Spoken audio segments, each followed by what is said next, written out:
Alright, we are back with a new show, story, channel, whatever you want to call it.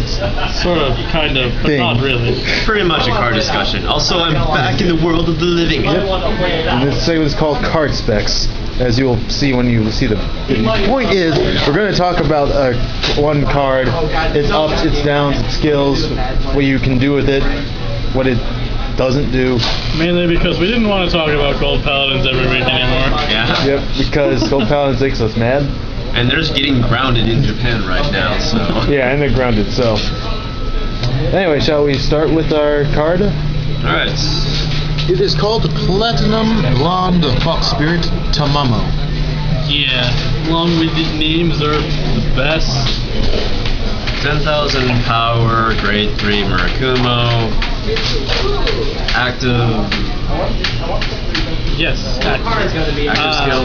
Go ahead. You can kind of last one, choose one of your grade 2 or greater Murakumo, and search your deck for a copy of it, call it, and at the end of the turn, that copy goes to the bottom of the deck. It's nicknamed Foxmore for a reason. Yeah.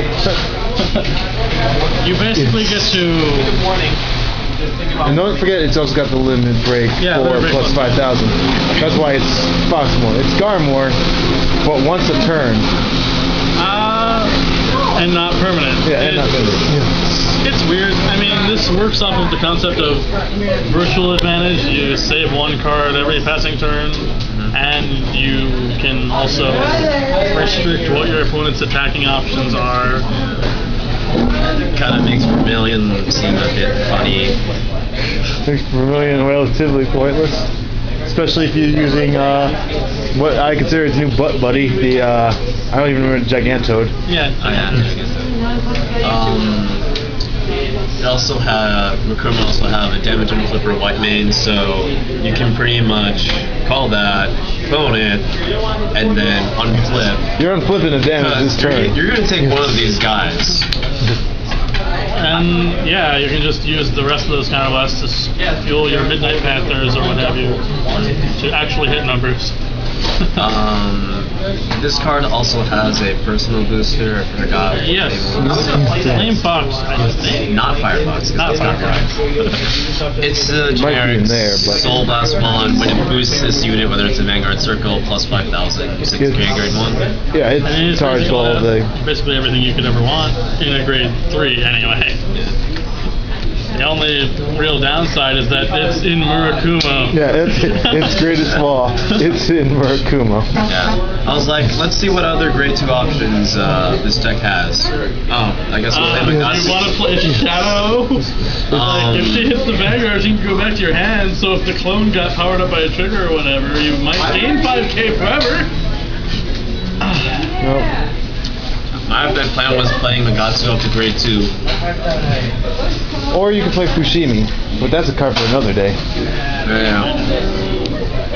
But technically you can play those with Magatsu. You could, yeah. They're both pretty aggressive bosses, so they just sort of complement each other that way. Like, a certain someone did at a show and then decided to abandon that deck.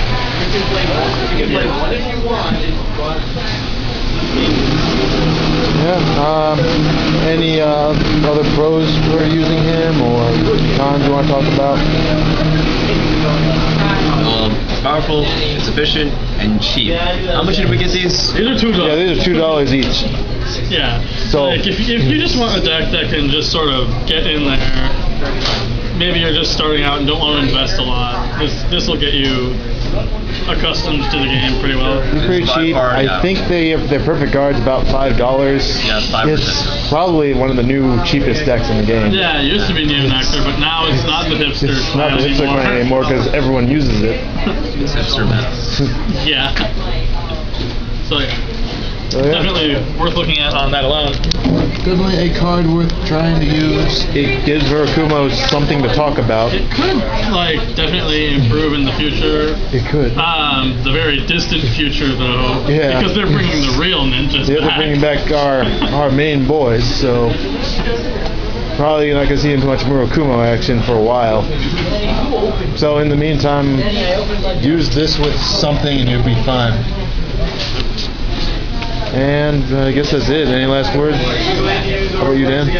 Alright, well, that's it for this episode of Card Specs. Hopefully we'll be able to choose some really good ones or really bad ones in the future. And who knows, maybe we'll even find some weird cards to talk about that we don't really know what to feel about. Well, see you, everyone.